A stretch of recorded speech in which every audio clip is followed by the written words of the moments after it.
All right, and our last problem on multiplying radicals is our advanced problem. And so with our advanced problem, remember that we're going to be doing distributive property. The part that's different is we're going to take this radical and we're going to distribute to the two other pieces.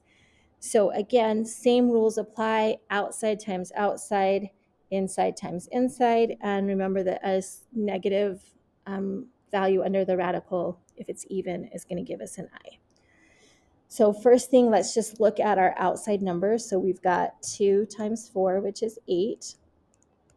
And then this is going to be 3 times 6. And again, I'm not expanding it out or writing 18 because I'm going to have to break it down anyway. And so if I look at just that piece, noticing you have a pair of 3s, it's going to join the 8 that's already out there. And then the 2 is going to stay in. And so this first little term is going to be 24 root 2. And then we're going to move on to the next part. So our next part is the same idea. We're going to take our 2 and we're going to multiply it by the negative 3 on the outside.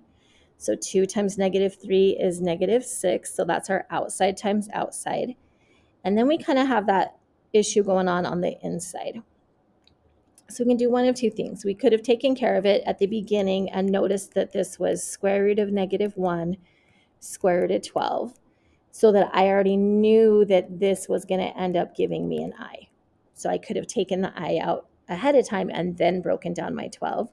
Or we can just go with it right now and say that this is going to be 3 times negative 12 and then break it down here where you're still going to have a square root of negative 1 and 12 and need to break it down.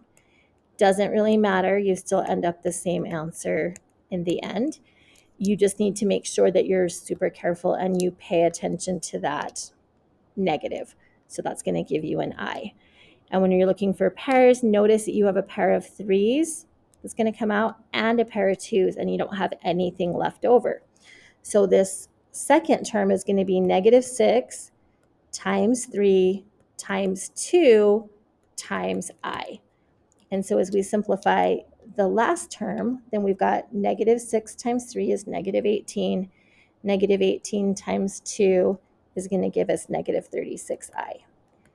And so we've taken care of each of them separate. And so when I write that as an answer, like a final answer, then we're looking at this and this. And so my answer would be 24 root 2 minus 36i. But again, I just look at each piece separate because it helps us keep it organized instead of trying to do too much at once.